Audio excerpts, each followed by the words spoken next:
So my students right now are currently working on a project about a market called Chichicastenango in Guatemala. They learned about that first of all. We watched some video because we couldn't go there. So I had them watch a YouTube video that was shot with just somebody else's camcorder, so it felt like they were there, and they got really excited about it. And we started talking about farmers markets here in Edmonton, so kind of made that local link. And then they just kind of ran with the idea of a market. So they're really wanting to create their own market. Actually, that came from them. They said, we could do this. I said, okay. So I taught them more little mini lessons about market vocabulary in Spanish, how to buy things, how to sell things, and they're just kind of running with it now. So a lot of scaffolding, first of all, talking about working in a group because they can't make a market on their own. And that's kind of where we're at right now, just in the very beginnings of it. It's a place where they sell food and all kinds of fruits and all kinds of veggies and stuff. Every group is gonna make like one part of the market of Chichicastenango. Before you even started making the project, you did something with your team. What did you do with your team? We're having a team of 3, but we have a group of 4. There's a couple other rules that we talked about when we're working as a team. What do? Joshua. Use your time wisely. What does it mean to use your time wisely? It means that you use your time properly. But what does that mean? That you use your time as working. As working time, that's right. Because here is where we do our work. When you go to your house, Dylan goes to his house, Kaylee goes to her house. When they go to their house, they can't do their work. That's right, so we have to use our class time to do it.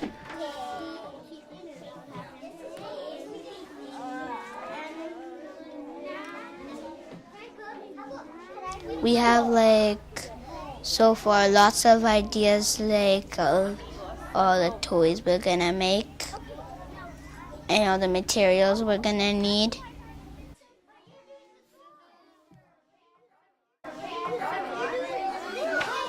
I'm gonna color that. Our pencil cases. Mine has this thing.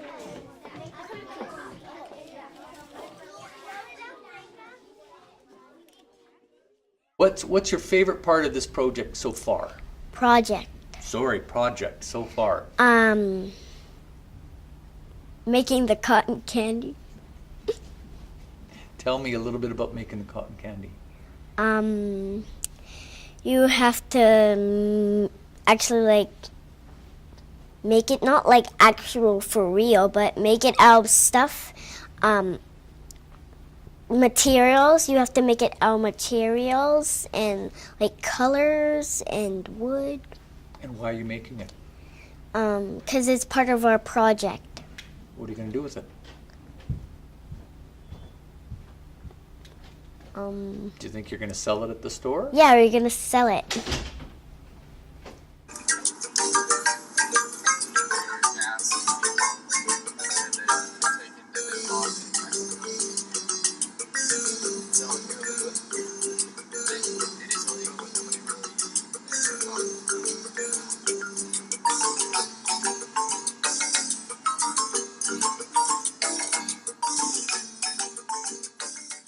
What has helped me get started with project-based learning? There's a couple different things. One was definitely attending the Buck Institute, the 3 days of professional development at Barnett House was 3 days of professional development that I wouldn't give back for anything. It was awesome. Just to be in a group of professionally minded people who are willing to learn and kind of develop ideas together. And then coming back to the school, what's helped me develop these ideas and kind of bounce ideas off of colleagues is that they're open-minded too, especially a colleague that went to the Buck Institute with me. I would come in the morning and show her like, okay, take a look at this. Is this gonna work? And then she can give me feedback, or just say, yeah, that's exactly, you know, where it should be headed. So just having that other person in the school to kind of bounce ideas off of. Another really important kind of starting off point is following a template, knowing that, you know, there's a design to project-based learning. It has to kind of follow steps, because you can't just throw it out there and forget about it. It has to be very, not prescribed, but there has to be a entry event. There has to be a driving question. There has to be a public audience. There has to be certain things that are incorporated into a project for it to be genuine. I selected Gloria and Jessica to be the leaders in project-based learning because they really demonstrated an interest in it. I think I have a really, you know, such a great staff here that they do want to collaborate and they do want to learn. I think the teachers have really recognized that project-based learning is not something that you do by yourself. It's not like going home and planning your lesson and coming the next day and teaching that lesson and then taking your projects or exams or whatever home and marking them. That it's really done with your colleagues. And I think that's probably one of the most important learnings that my staff is getting from this already.